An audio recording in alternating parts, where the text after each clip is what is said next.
Easter 1916, a poem by William Butler Yeats.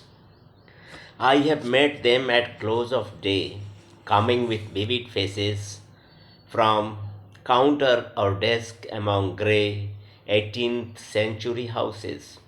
I have passed with a nod of the head or polite meaningless words, or have lingered a while and said polite meaningless words, and thought before I had done of a mocking tale or a jibe to please a companion around the fire at the club, being certain that they and I but lived where motley is worn.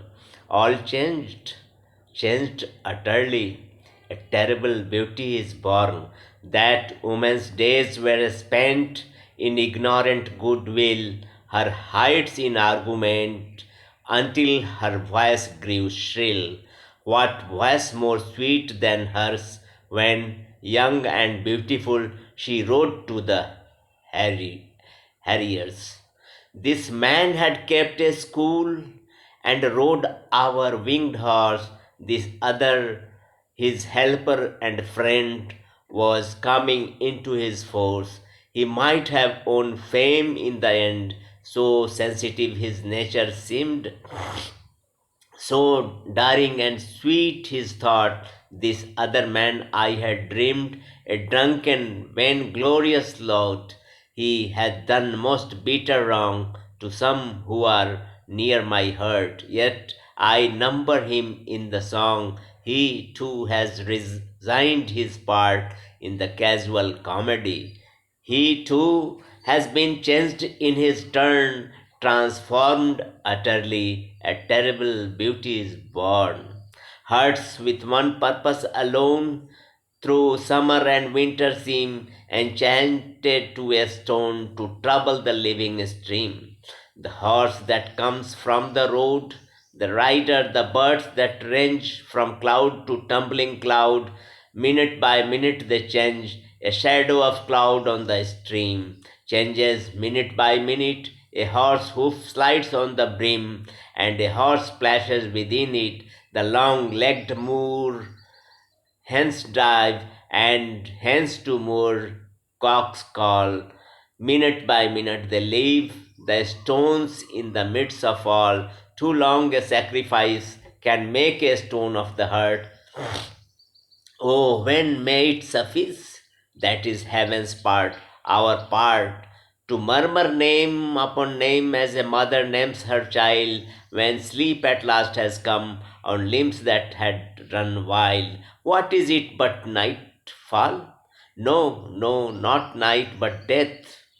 Was it needless death after all?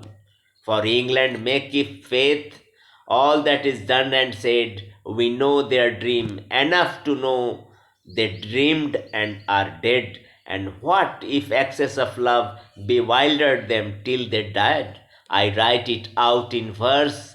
MacDonagh and MacBride and Connolly and Pierce, now and in time to be, wherever green is worn, are changed utterly. A terrible beauty is born.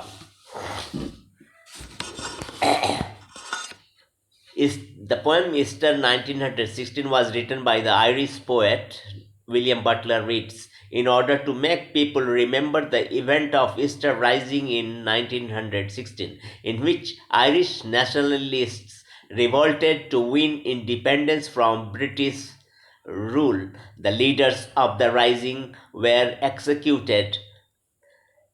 They died. Yeats had an admiration for the rebels' sacrifice, dedication, and bravery. The poet says, I have met them at close of day, coming with vivid faces from counter or desks among grey 18th century houses. W. Yeats was not serious in the past. Earlier, he was in comic mood. The opening lines present the comic Dublin scenario. With the progression of the poem, the poet W. Yeats paints the patriot personalities before their destruction in the Easter Rising. That woman's days were spent in ignorant goodwill, her nights in argument, until her voice grew shrill.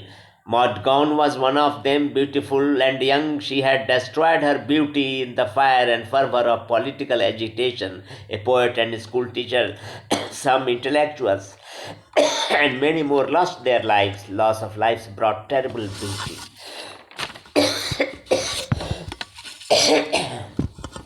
A new symbol of heroism has been created for good or ill. All the men who sacrificed, who gave their lives themselves are changed.